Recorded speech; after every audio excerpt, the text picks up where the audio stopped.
Everybody's favorite subject, because it's not been talked about enough. Nico Iamaleava is headed to UCLA. Now, he's not actually there yet. Tennessee does have a semester system. I think classes for them end in 2 or 3 weeks, is what I looked up. But if things go well, there might be a possibility he could get into UCLA in the quarters system there. So he could actually possibly enroll before the end of the school year. I think that's kind of crazy that semesters ends in time for you to go to be enrolled in quarters at another school, but that's neither here nor there. We're not trying to talk about academics as much as we're talking about Nico to UCLA. Madden Iamaleava is expected to go to UCLA. Last I saw, that was not a done deal yet, but it does seem to be trending that way, especially with him just randomly entering the transfer portal and Arkansas not knowing it until it actually happened. And then, Zach, we got our first trade ever in college football. Joey Aguilar to Tennessee. Now, I know the NCAA stinks, Zach, and I know we have to start off with that. We will, but let's try to focus more on UCLA and Tennessee here, this whole saga. Go ahead and start with your NCAA stinks because I know you need to get it out of you. But then go into the whole situation here, Nico to UCLA and that kind of stuff. I'm not gonna lie. I'm starting to just I feel so jaded by the NCAA at this point that John can do it for me. That's it. John's got it. Hashtag NCAA stinks. Okay, we got it out there. There we go. There we go. Philip is actually going in the exact direction I was. And yes, Billy, I'm kind of Iamaleava out at this point too. I just figure we need to talk about it. At some point, we'll redo our quarterback rankings with Nico in it and see where we're at there. But Zach, who do you think won this trade? UCLA getting Nico and possibly his brother as well? Or do you think Tennessee won this trade getting Joey Aguilar? So I mean, if you're just going off talent, I mean UCLA won in a landslide. But quarterback isn't always just about talent.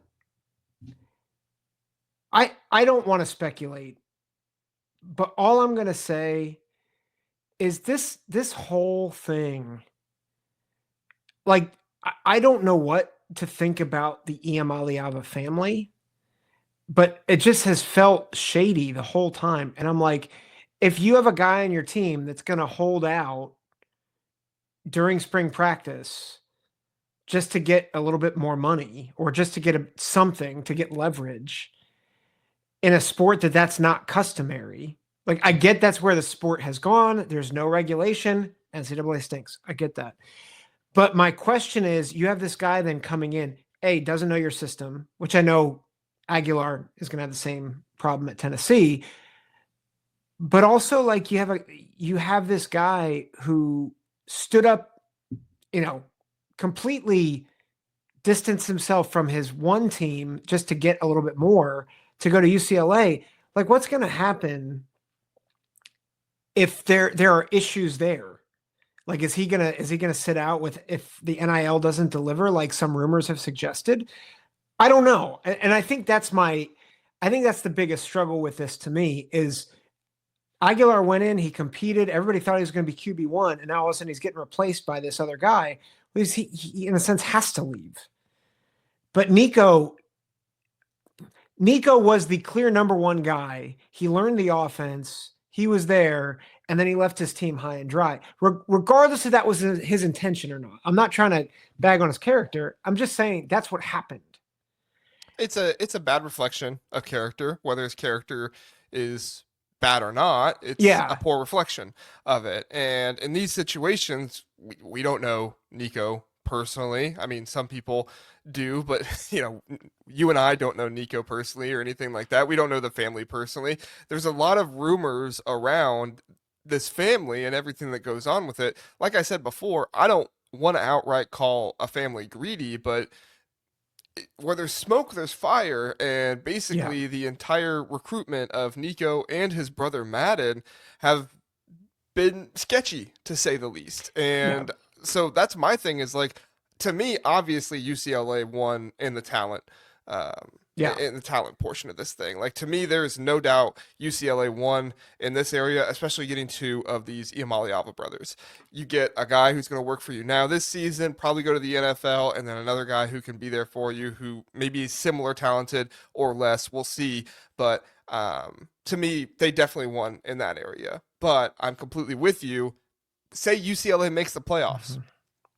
Yep. Is he going to, is Nico going to say, pay me because I made the playoffs, or I don't play for your team, pay me, or I don't play in the bowl game? Like, is something like that going to come up? Maybe, maybe not. But based off the information that we have, it's unreliable to assume that Nico is just going to play every single football game for you, which is absolutely insane to think. Yeah. But that's where we're at right now in college football, especially with this situation. Yeah. I asked Kevin from Bruins Source, one of the UCLA, the UCLA podcast on the College Huddle network, and he responded, high risk, high reward. DeShaun Foster needed something to jumpstart things, and now he's got it. If the drama is too much, UCLA wins 5 games again and is looking for a coach in 2 years. If we can find an OL and overachieve, it's a chance to win back fans and donors. And I think that's a smart way to look at it. I think DeShaun Foster needed a splash. He needs something to build upon. My concern, and it's going back to what we've been talking about, DeShaun Foster does not have a lot of coaching cachet. Like if Josh Heupel can't get him to stabilize, and at a team that went to the playoff last year, by the way, do we really think that UCLA, who's playing second fiddle to USC, who has not been very good, do we really think that a new head coach can really ground him and help him to be committed to the team? Like that, particularly with all the noise outside. I think that's another layer to this. If we're talking about Nico going to Alabama and Nick Saban being like, with Nick Saban in particular, Nick Saban be like, dude, you pull that, you're gone. I'm like, right. Okay, yeah, great. But you're not just talking about, it's not just that Nico went to UCLA, but Nico went to UCLA with a young head coach that's still learning how to be a head coach. So and a young offensive coordinator too. Yeah. So I mean, he's not young. It's not like he's in his late 20s, but he's not been a coach for all that long. I think his first coaching job was at James Madison, then Indiana, and then now this is his first full offensive coordinator gig. Last year he was co-offensive coordinator. Yeah. I really like Tino Sinceri. I've said it multiple times, but I mean, you're the man now. You are the head coach of the offense. How's this going to work under you? Yeah. So to give an actual answer, I would say that UCLA won, but I'm not sure anybody. I'm not sure anybody won, if I'm honest.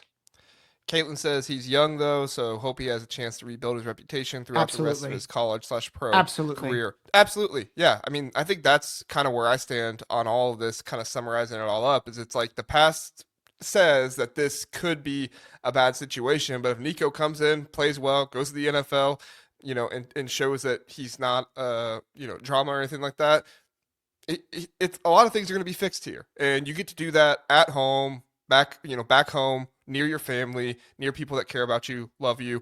I think that's huge. So, all right, I agree. I think UCLA wins this one. I think Tennessee lost in the football department, but I think their fans probably won for their coach sticking up for themselves. But I also kind of agree with Urban Meyer. It's like, are you going to agree you're winning when you're 3-3? Yep. If the SEC is as hard as everybody says it is, are you really going to go out and be a playoff team with a leftover quarterback from the Big Ten? Yeah, that's good. Well, not only that, but a leftover quarterback who has no experience in your system. Exactly. Missed the entire spring.